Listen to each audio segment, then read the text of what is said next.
Tuffa, babbar magana.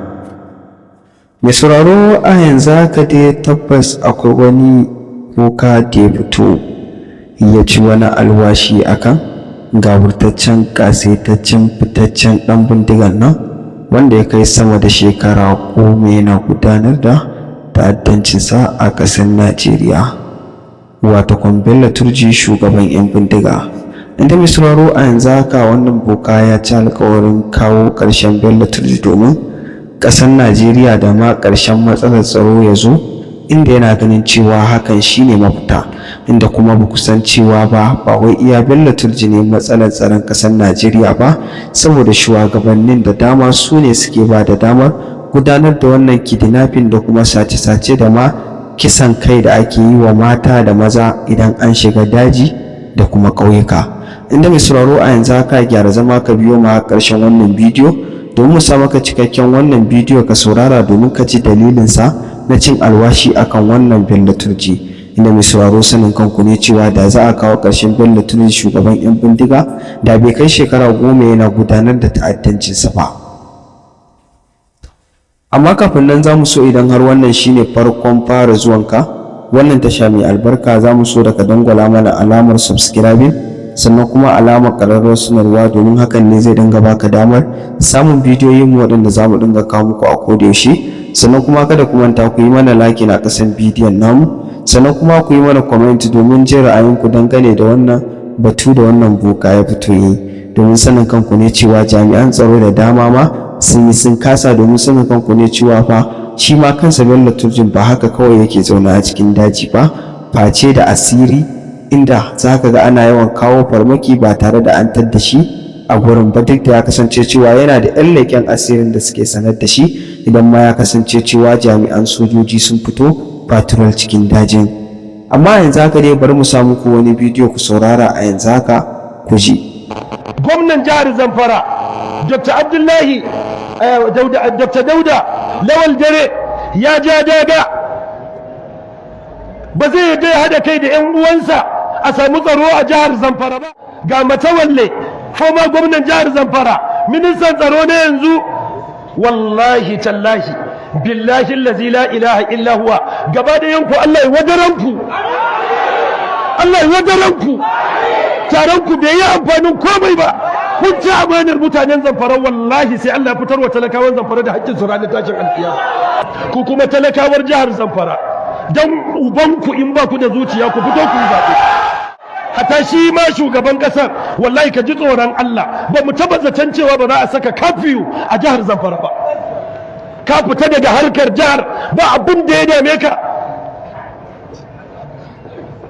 Ƙungiyar Jama'atu Izalatul Bid'a wai Iqamatus Sunnah mai shalkwata a garin Jos, wacce take karkashin Sheikh Muhammad Sani Yahya Jingir, ta dakatar da wannan malami a Sheikh Alkali Abubakar Salihu Zaria bisa wannan wa'azi da yi mai zafin gaske, inda yake caccakan jami'an gwamnati tun daga kan shugaban ƙasa har ƙasa. Bisa al'adar ƙungiyar takan tura malaman tafsiri zuwa garuruwa da birane da ƙauyukan ciki da wajen Najeriya. To a bana Sheikh Salihu Abubakar Zaria an tura shi ne domin gudanar da tafsirinsa a garin Damaturu na jihar Yobe, kuma ya gudanar da wannan tafsiri ne mai zafin gaske a ranar 10 ga watan Ramadan. To amma tuni bayan wannan tafsiri nasa mai zafin gaske ya yaɗu sosai a kafafen sada zumunta, hakan ya sa ƙungiyar ta dakatar da shi tun daga ranar bai sake gabatar da wani tafsiri ba. A yau Talata kuma shugaban kungiyar Sheikh Muhammad Sani Yahya Jingir ya gayyaci Sheikh Alkali Abubakar Zaria da wasu jigajigan malamai daga jihar ta Yobe, inda suka yi wata ganawa a gidan Sheikh Muhammad Sani Yahya Jingir din da ke Jos, inda anan ne aka tabbatar da dakatar da shi daga gudanar da tafsiri, kamar yadda shafin Jibwis din reshen Damaturu ya tabbatar. Sanarwar da kungiyar ta fitar, kamar yadda aka wallafa a shafin, amma take ne da cewa a makuman tafsirin Ramadana na bana wanda Sheikh Salihu Abubakar Zaria ke gabatarwa a garin Damaturu.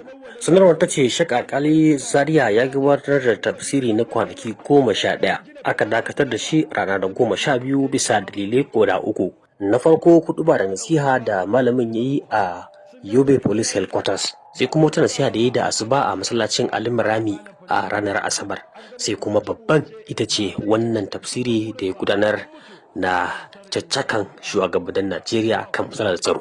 A dalilin haka sanarwar ta ce shine Sheikh Muhammad Sani ya jingir shugaban kungiyar na kasa ya gayyaci Sheikh Salihu Abubakar Zaria tare da wasu mukarrabai na malaman kungiyar da ke jihar Yobe, inda suka gana da malamin a gidansa da ke Jos, inda a nan ne aka soke postin ɗin da aka yi masa zuwa jihar ta Yobe. Kuma sanarwar ta ce nan take Sheikh Salihu Abubakar Zaria ya karbi kuskuren da ya yi. To Allah kyauta ga wanda bai kalli cikakken wannan wa'azi na Sheikh Salihu Abubakar Zaria ba, ko kuma bai kalla kwata-kwata ba, bari mu samu ku kalla. Idan kun gama kalla kuma sai ku bayyana mana ra'ayinku idan har kun ji malamin har ya faɗi wani abin da ya dace a ce an dakatar da shi. اهدلوه وأقرب للتقوى واتقوا الله إن الله خبير بما تعملون. يقوى الأمر المسلمين مسوران أمرنا الله سبحانه وتعالى ga wata aya kamar da 'yan Najeriya Allah yake magana, ga wata aya kamar da Tinubu Allah yake magana, ga wata aya kamar da gwamnoni Allah yake magana, ga wata aya kamar da ministoci Allah yake magana, ga wata aya kamar da sanatoci Allah yake magana, ga wata aya kamar da 'yan majalisunmu na tarayya Allah yake magana. Allah subhanahu wa ta'ala ce ya ayyuhal ladzina amanu, ya ku wadanda kuka yi imani da Allah, kunu qawwamina lillahi, ku zamto masu tsayuwa ga Allah, shuhada bil qist, kuna ba da shaida ta adalci lil khalq, wato ga halittun Allah bi huquqihim da haƙoƙinsu. wala yajrimannakum shana'anu qaumin ala alla ta'dilu, kar kiyayyar ku da wasu mutane ta hana ku yi musu adalci. Idilu, Allah ya ce ku yi musu adalci, huwa aqrabu littaqwa, shi zai kusanta ku da jin tsoron Allah. Wattaqullaha, Allah ya ce ku ji tsoron Allah. Inna Allaha khabirun bima ta'maluna, lalle Allah mai bada labari ne da abubuwan da kuka sance kuna aikatawa, fa yujazikum bihi, Allah zai muku sakamako da shi. Yau an wayi gari bayan da za a yi rana ta fito ta faɗi, mafi karanci sai an kashe mutum 200 ko 300 a arewacin Najeriya. Yanzu ku dubi jihar Zamfara, kiri-kiri gwamnan jihar Zamfara Dr. Abdullahi Dr. Dauda Lawal Dare ya ja daga, ba zai yadda ya haɗa kai da 'yan uwansa a samu tsaro a jihar Zamfara ba. Attajiranmu da jami'an tsaro da muke da su a jihar Zamfara su ma sun ja daga, ba za su haɗa kai da gwamna a ceci talakawa halin da suke ciki ba. Kar ku manta fa a cikin Zamfaran nan Allah ya fitar da Sheikh Abubakar Muhammad Gumi, Allah ka gafarta masa. A cikin Zamfaran nan Allah ya fitar da Sheikh Balarabe Zawiya Gusau. A cikin Zamfaran nan Allah ya fitar da Shehu Malam Yahuza. Waɗannan manyan malamai ne da tarihin Zamfara ba zai shuɗe ba sai an ambace su. Idan izala kake yi a nan Allah ya fitar da Sheikh Abubakar Muhammad Gumi. Idan dariƙa kake yi nan Allah ya fitar da Sheikh Balaraba Zawiya Gusau. Ya kunci amanar waɗannan bayin Allah. Yankin da Shehu Usman bin Fodway ya isar da saƙon Allah da saƙon Annabi Muhammad sallallahu alaihi wasallam. General Ali Gusau fa a jihar Zamfara yake. Abdulaziz Yari a jihar Zamfara yake. Yariman Bakura wanda ya fara kaddamar da shari'ar musulunci a jihar Zamfara yake. Ga attajirai nan Allah kadai ya san adadinsu, amma yau kun ki ku hada kanku. Ga Matawalle, former gwamnan jihar Zamfara, ministan tsaro na yanzu, wallahi tallahi billahi allazi la ilaha illa huwa, gaba da yanku Allah ya wadaranku, Allah ya wadaranku.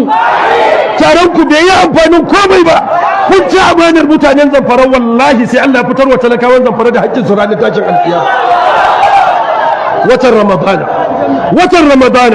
Watan Ramadana yau a wayi gari a jihar Zamfara akwai yankin Bilbis, gabashin Tsafe, har bom an tayar a ɗan tsakanin nan.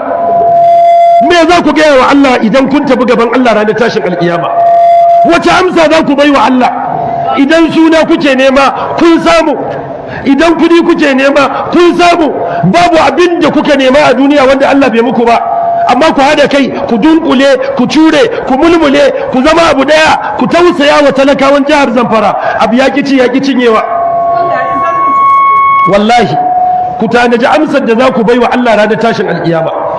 Ku kuma talakawar jihar Zamfara, dan ubanku in ba ku da zuciya ku fito ku zaɓe, in ba ku da zuciya ku fito ku jefa musu ƙuri'a.